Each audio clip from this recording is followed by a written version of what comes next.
All right, welcome to episode 18 of Mindchat. My name's Colin Gallagher, and this week, one of my guests is Liam O'Donnell. How you doing, Liam? I'm fine. How are you, Colin? I'm doing fine. So, if you can just introduce the guys that are with you, and then introduce us to where we are in your Minecraft world. Definitely. Okay. Well, we're on the Gaming Edus Minecraft server for teachers, and I'm Praxis Maxis in Minecraft. And to, I guess, my left are my two teaching colleagues. Miss Colby there is Denise Colby, and Lyra Grimm is Diana Maliszewski. And we're both, all three of us, are teachers with the Toronto District School Board in Canada. And this is our teachers server, Gaming Edus. It's a server that Okay. we've been running for close to 2 years that is designed to introduce teachers who are new to Minecraft, curious about Minecraft, and give them a safe space to come play, learn the game, and connect with other educators. Great, sounds awesome. So, do you get mainly Canadian educators, or do you open the invitation up around the world? Oh, it's open to anyone around the world. It's interesting. We do have a lot of Canadian educators, but we have educators from all over the world that come and join us and check us out and play with us. hmm So the teachers spawn right where I'm spawning, and do you usually basically lead them through the world and show them like the basics of even just controlling your character?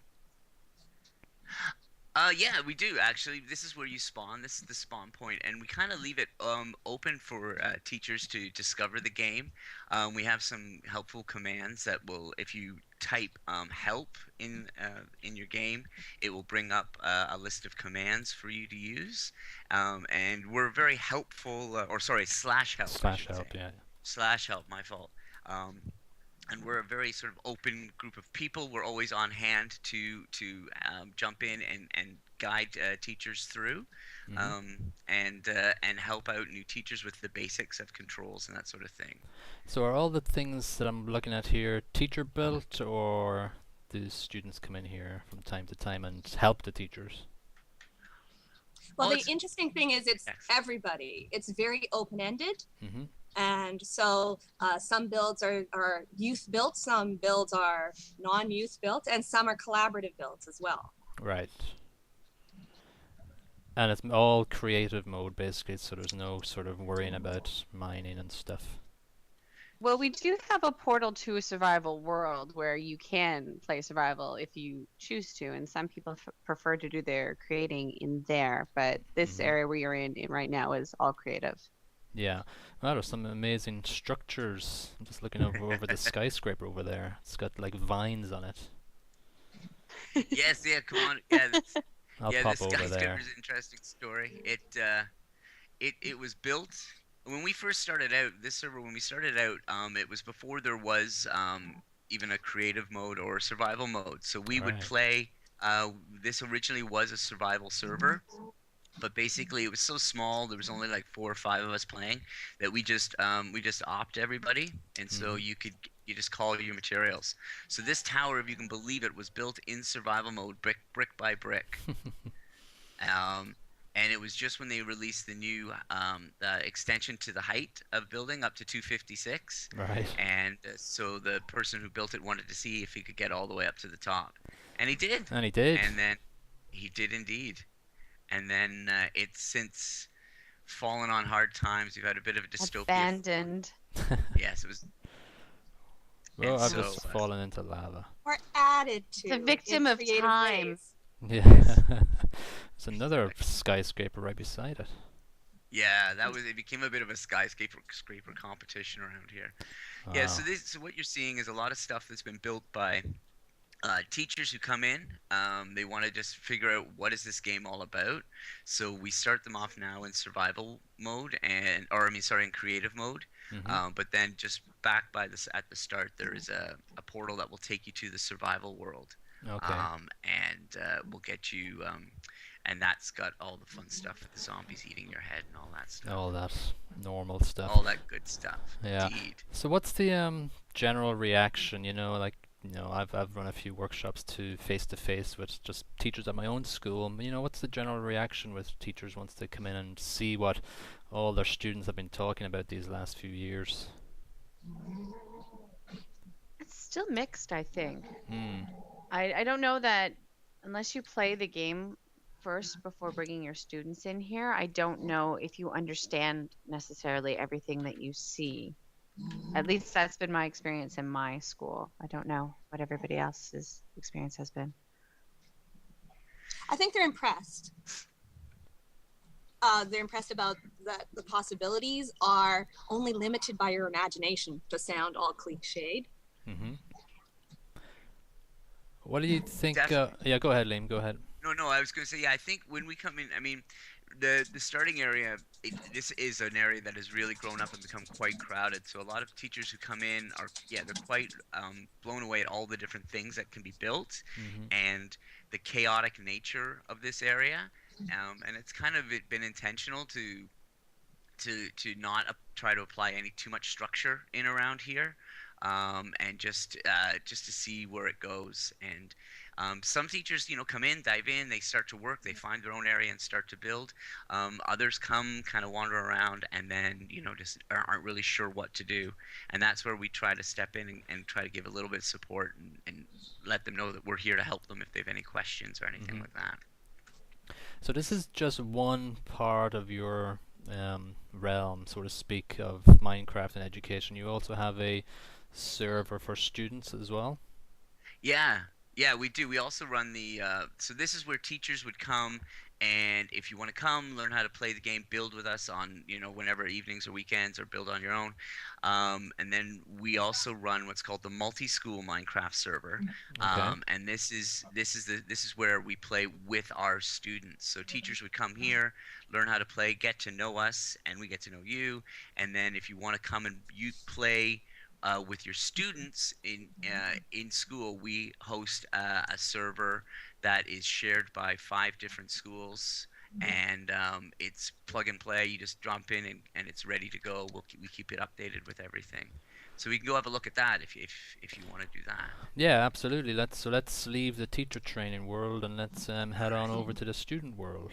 Okay. And Okay. I'd actually just rephrase it too. Rather than saying teacher training, our big phrase that we use is the professional play server. Yes. Because Oh. we don't it's not teacher training where these are the 5 steps you must do first before we go on. It's you get to explore, and play is part of learning. So we need to give people a place to play. So, not to be too picky, but we call it the professional play server.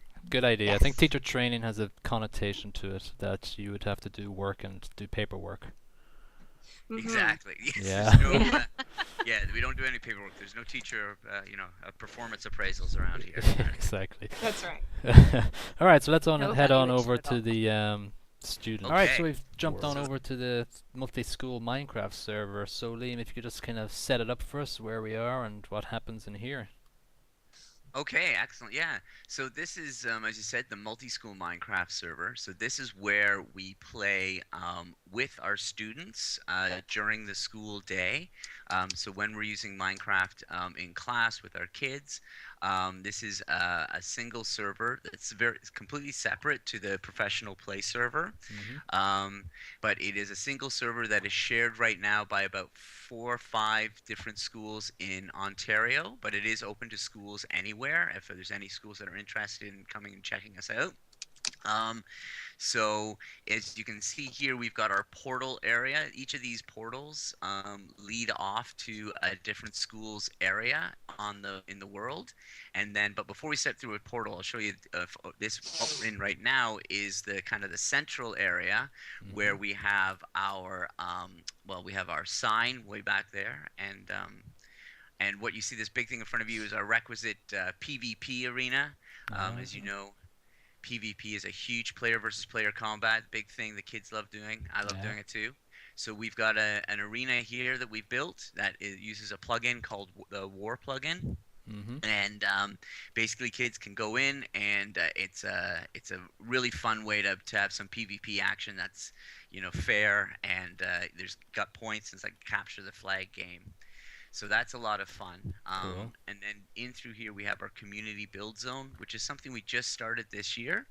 and I'm hoping to see what happens with this. And the idea is that students can come and start builds, and other students can come along and add to the builds, and just create an ongoing production of whatever. So there's not too much built right now. Someone's come and spawned lots of horses, which is fun.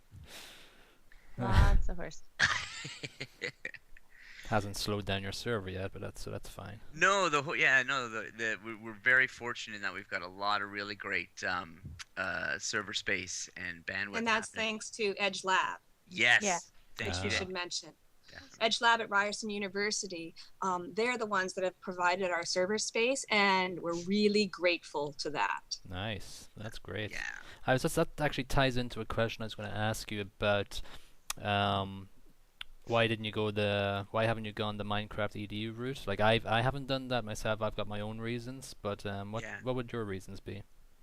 Well, it's really interesting that you ask that question, like, while we're here. We didn't go EDU route because, quite honestly, when we started this server, there was no Minecraft EDU. Right. Joel was just kind of he was cooking up the plan, and it was in production when we started.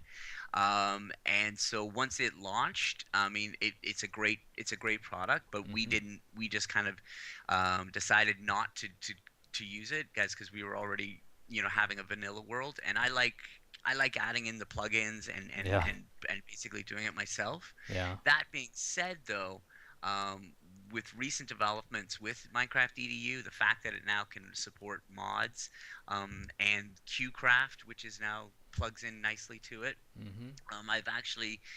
I've set up a mirror world of this world running EDU, and in the new year, it's December 2013 now. So in the new year, we could be converting over to Minecraft EDU, just to provide if options for teachers who want to come and play the game.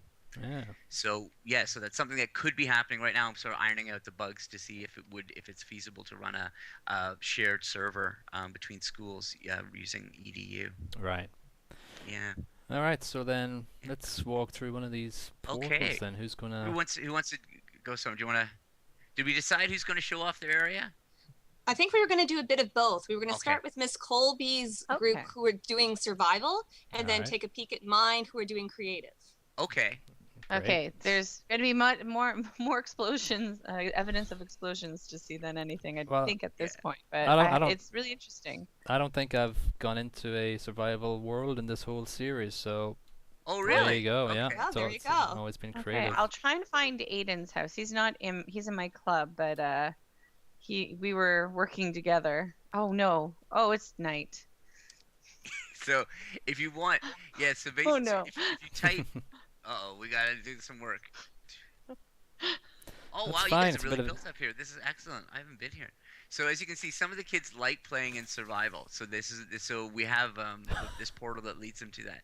Colin, if you type /kit tools, you should get yourself some basic tools, and that goes for everybody. Oh, this place is slash good. kit space tools. Yeah, it's like. Let's see, Oh yeah, I got some. I'll protect you while you're getting sword. ready there, Colin. I there got you it. go. Oh my gosh. We have some like crumbly bits, some ancient ruins. It looks like of Yeah. failed Mrs. Colby, colonies. you've got an arrow in your face. Dangers of survival. That's it. It's only a flesh wound. This Only a flesh wound, yes. Denise, do you want to talk a little bit about why your kids are in survival and sort of the connections you've been making with them to this?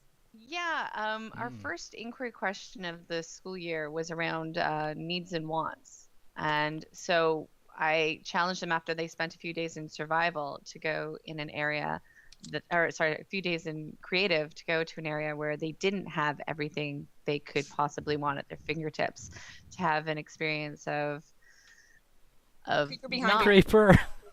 Oh no, creeper. God. All right. And now So- we're so learning for why we them, don't this go was an into interesting- survival mode. No. Yeah, this was an interesting experience for them to, loot. Hey, that's fine. Sorry, Denise, keep going. And now we're connecting it to our social studies, where we're looking at early explorers of Canada and the establishment of New France. So looking at what you need to establish a successful settlement and colony, and they're relating that to how they can be successful in survival mode. So It's cool. that's what they're doing. So how has it gone so far with them? Well, How many classes have you? I found that because with playtime is playtime. I've just asked them to work in survival, and we made these connections during our social studies time when I found that they were struggling with understanding Champlain and Cartier. And as soon as I said, well, how can we relate that to Minecraft? They were able to make some great connections, and a lot of students had aha moments of what it would be like to establish a colony. How do you keep them focused on the kind of task at hand? I know that's one of our main kind of issues is, with keeping them obviously within our framework, but still trying to make that inquiry link. Yeah, that that's a difficult thing. I mean, I've never really had an issue with it because I've limited my use of my use of Minecraft with students to things like language activities, where even if they go off on a tangent or go off and do something, that we're still able to pull some sort of schooly learning out of that. Right. Oh wow, another creeper got me. I don't know, Denise, Diana, what do you? Well, I like how Denise said that when they're in Minecraft playing, they're playing, and it's some of the learning is happening during the social studies time where they're discussing what they did in the game. Am I paraphrasing correctly, Yes. Denise? So that it's not, okay, guys, while you're playing, stop, let's talk about this. It's let them play, let them discover all these things. And then when we're in social studies time away from the computers, that's when these deeper connections get made. And I don't think it's that different from even like any kindergarten program where you have that play, and then during circle time you're drawing out, well, this is what I saw in play. What did it mean when we did this? So you let them play, and you can discuss it when they're out of that experience. Yeah, I was talking to a couple of teachers during the week, and we were saying, play and everything is encouraged in kindergarten, but as they go up the grades, it slowly diminishes to a bit more. Definitely. Seriousness, and there's a bit more stress put on the teachers when you get up to the grade 5. And it's a bit sad because teachers need time to play too, to be able to try something out knowing that it could fail, but being okay with it, because that's where some of the greater learning happens, both for teachers and for older students and for younger students. So that's why, even though this world that we're wandering around in right now doesn't look like much, it's actually pretty significant. Yeah. I can't find Aiden's house. He has. Yeah, that's the thing about play, and one of the reasons why we set the server up is because this idea of play is, it's fine for the little kids, and even kindergarten, but after that, no, we don't play, we work. Yeah. And it's particularly drilled out in adults. As you know, Colin, I mean, Minecraft is a game that was not for kids. It was built for adults. Yeah. And it's really been taken over by kids, which is great. But I find it quite often when we're trying to get new teachers or teachers are curious about using Minecraft, they want to use it, but just have their children play it, and they don't want to come in and play it, and they don't want to take the time to experience getting lost or falling into a pit or being blown up by a creeper. And I think those are essential. Those are essential things that you have to discover. Not just with Minecraft, but with video games in general, is teachers, if they want to bring games into the classroom, I feel that they need to really sit down and on their own time play it and really get lost in the game so they can understand A, what they can do with it, and B, what the appeal is for not just kids but adults as well. And so that's why we've provided this unstructured open space at the professional play server for teachers to do just that. Right. It's really interesting to see the survival world being used in education. I haven't seen that in my travels so far. Okay. So that's cool. Great. Yeah. I'd like to actually see a few more examples of survival and how teachers around the world are using it, because it is a bit more, you have got the creepers and you have got the spiders, and, things can get a bit crazy at times. Well, it has inspired some nice creative writing. I had one student who did reflection that included a cartoon of all the various ways she died in Survival Mode. That'd be awesome to read. And Andrew Forgrave in our chat right now just said, "Teach kids to plant trees." Yes, that's it. And Yes. he's doing it in the Yes. background there, I see. That's Yes. right. Yes, Gumby, and Andrew is. We're in survival. It's a shame he's not on the chat because Andy is our survival world master. And over on the other server, we have the creative world, and then we have the survival world. And Andrew, he plays in survival world, and the things that he's built in there are phenomenal. Every material harvested, everything all legit. But he's got giant structures and it's incredible systems, farms that he's built. Yeah. All right, so shall Alright. we move on to another world? Okay. Sure. Scroll. Yeah. Let's go. So why don't we step back through, and this will return you back to. So the survival world is kind of just a big general world shared by everyone. It's the creative world that has the different areas that you go to. As you can see, I need to repair these portals here. Let's see. Why don't So where is mine? I don't know where my group is. Your Oh, portal? You're down here. Oh, here you're the gold portal here. Okay. So Colin, if you've Whoa. All right. got it, excellent. Can I just? So as you can see, each one of these has a different school to go to, and so yeah, now we're going to the Agnes McPhail area. Yes. So I've used, or my students have used this area both for club time as well as for in-school time. And the huge monstrosity that you'll see in front of you is their mob arena. So they looked at the PvP arena that was in the group area, and they decided they wanted to build a mob one where they could spawn their mobs and then together fight all these monstrous creatures. So this is their creation. I'm having issues going through your portal. Okay. I was think going to I'm say, in. are you on this side? Yeah, me go I had to run out. I had to fly out of the portal really, really quickly there because it kept on dragging me Okay. back.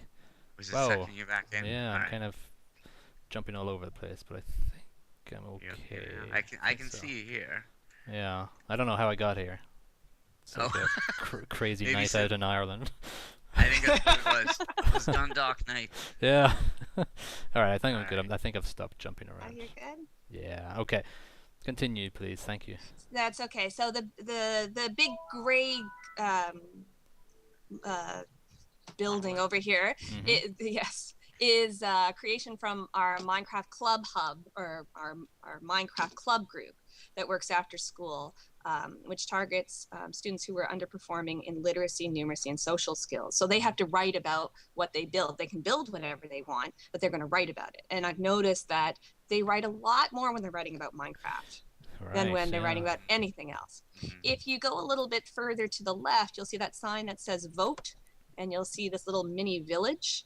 This was built by a group of grade 3-4 students because once again, they choose to do these things. And that's what I like about Minecraft, is that it's student directed. Right. We were going to make a video about the definition of media. And this particular class decided that we were going to make the video in Minecraft.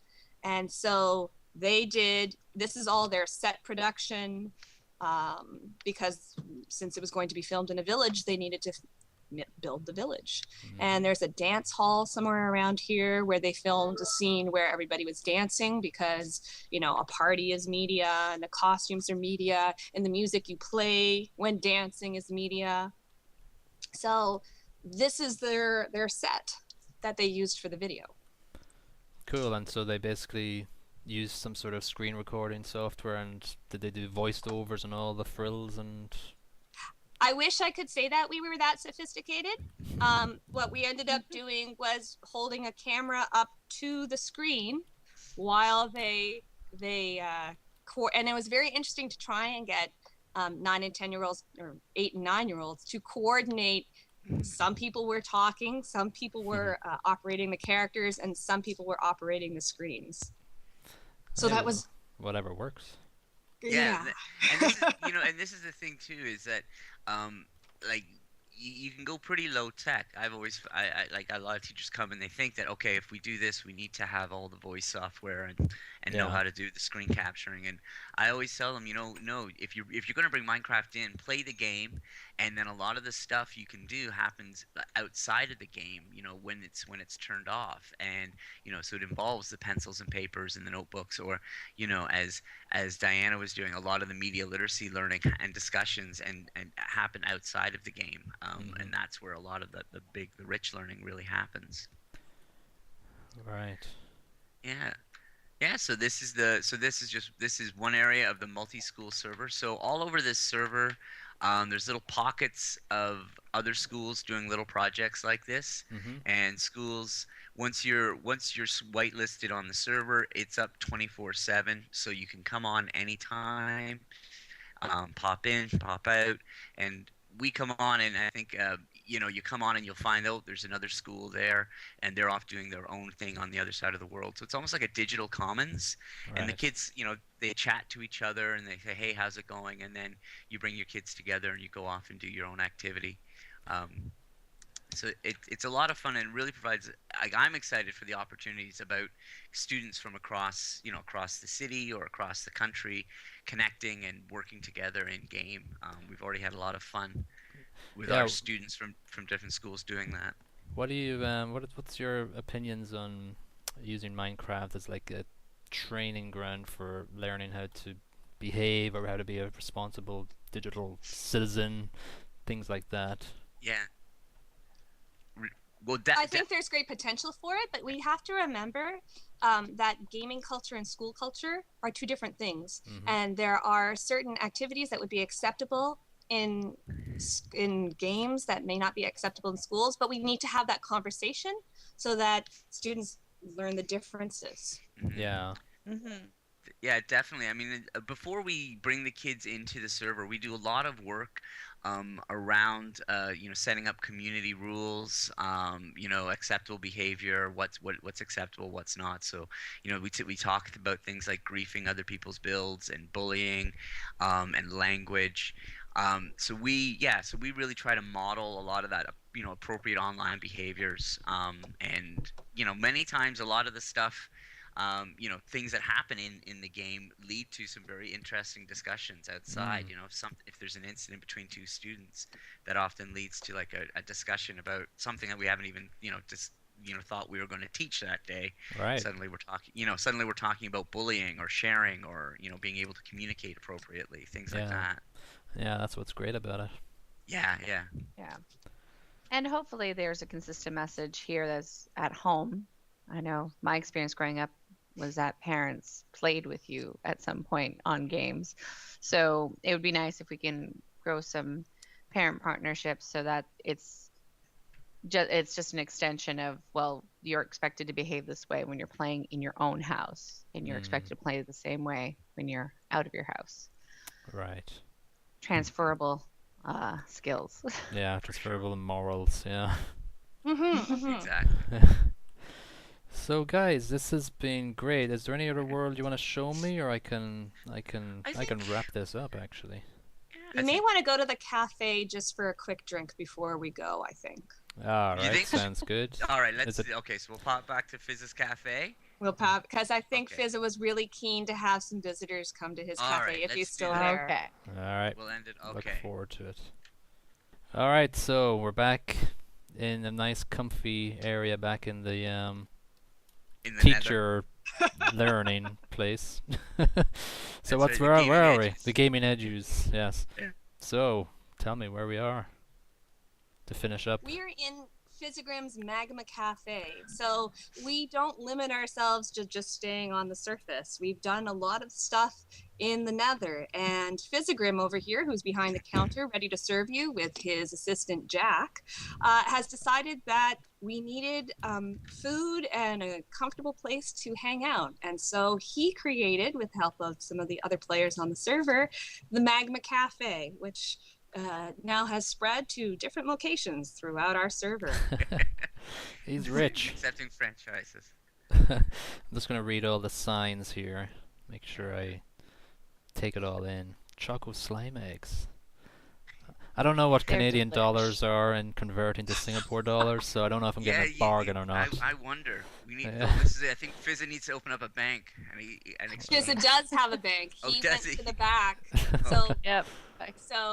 he was actually inviting you to the VIP section of the. Because Oh, there's the different VIP lounge. Oh areas. wow. Ooh, impressive. Okay. And the neat thing is, this is all role playing because, of course, we can generate our own, but the players like doing this. Yeah. It's great. Yeah, Oh, this is one of the really interesting things about a mixed age space is the kids like well we're all building fun stuff, but the kids I find build a lot of these sort of role play spaces or reflections of their own games. Like they're like we've got a lot of Marios, a lot of Pikachus, and a lot of like little games that the kids will have you play. But it really when you have in these virtual spaces when you have adults and kids playing, it really changes the dynamic quite a lot. And you know, we learned so much from the kids about how the game works and some things that you can do, and it's amazing.